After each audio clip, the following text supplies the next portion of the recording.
मान्यताओं के अनुसार महर्षि वेदव्यास, राजा रवि, भगवान परशुराम, राजा विभीषण, कृपाचार्य, अश्वत्थामा और ऋषि मार्कंडे सहित भगवान हनुमान को अमर चिरंजीव बताया गया है, जो कालांतर तक अमर रहेगा।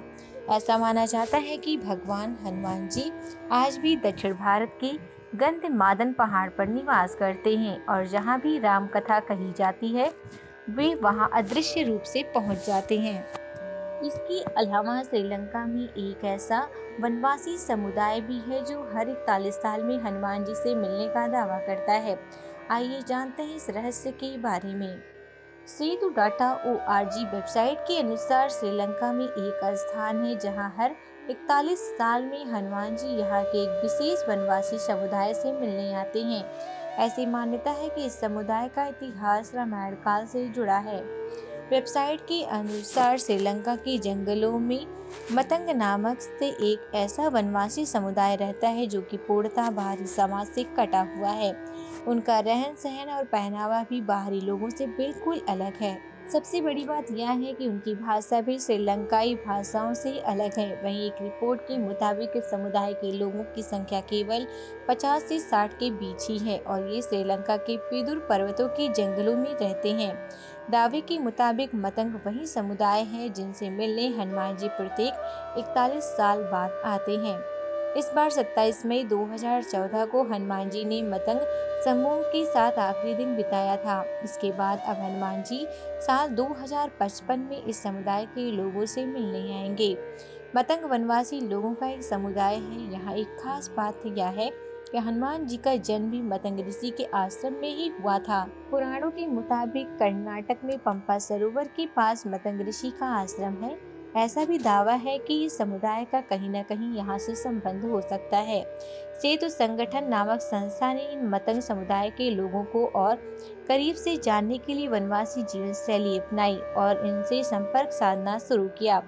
संपर्क साधने के बाद उस समूह से उन्हें जो जानकारी मिली उससे जानकर भी हैरान रह गए। दरअसल हनुमान जी के साथ मतंगों के विचित्र संबंध है।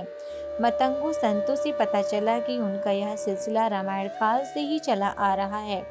पुरानी मान्यताओं के अनुसार भगवान श्री राम के पृथ्वी छोड़ने के बाद हनुमान जी अयोध्या से दक्षिण भारत के जंगलों में चले गए थे। फिर वहां से वे श्रीलंका चले गए, जहां इस समुदाय के लोगों ने उनकी खूब सेवा की। वे वही मतंग समुदाय के लोग हैं।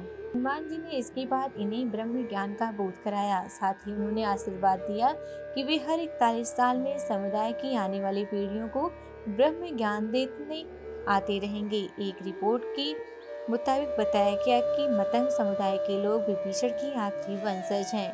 कुछ अन्य रिपोर्ट के मुताबिक एक मान्यता यह भी है कि मतंग समुदाय के लोग बस एक ही समुदाय के लोगों के साथ मित्रता रखते हैं, जिसे वैदेह समुदाय कहा जाता है। वैदेह समुदाय के लोग रावण के भाई विभीषण की वंशज माने जाते हैं। एक कथा के अनुसार 544 ईसा पूर्व श्रीलंका की महारानी कुवेरी, जो विभीषण की वंशज थी, उन्हें धोखा देकर भारत से पलायन करके एक राजकुमार ने श्रीलंका की सत्ता हथिया ली थी। बाद में कुवेरी की मृत्यु हो गई और उसके बच्चे जंगलों में रहने लगे थे, जिनसे वैदेह समुदाय बना। इस लिहाज से मतंग किसकी वंशज हैं ये स्पष्ट नहीं है।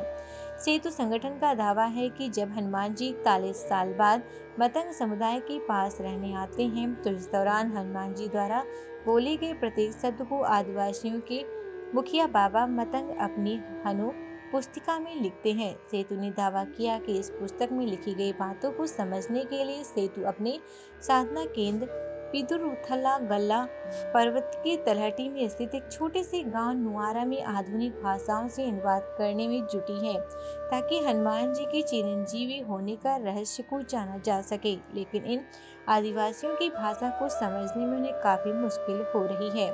इस कबीले के पास हनुमान मंडल नाम का एक खास स्थान भी है, जहां हनुमान के आने पर उनकी चरण पूजा की जाती है। श्रीलंका के बीचों बीच स्थित एलिया शहर में पर्वत नुआरा है। इस पर्वत पर मतंग समुदाय के लोग रहते हैं।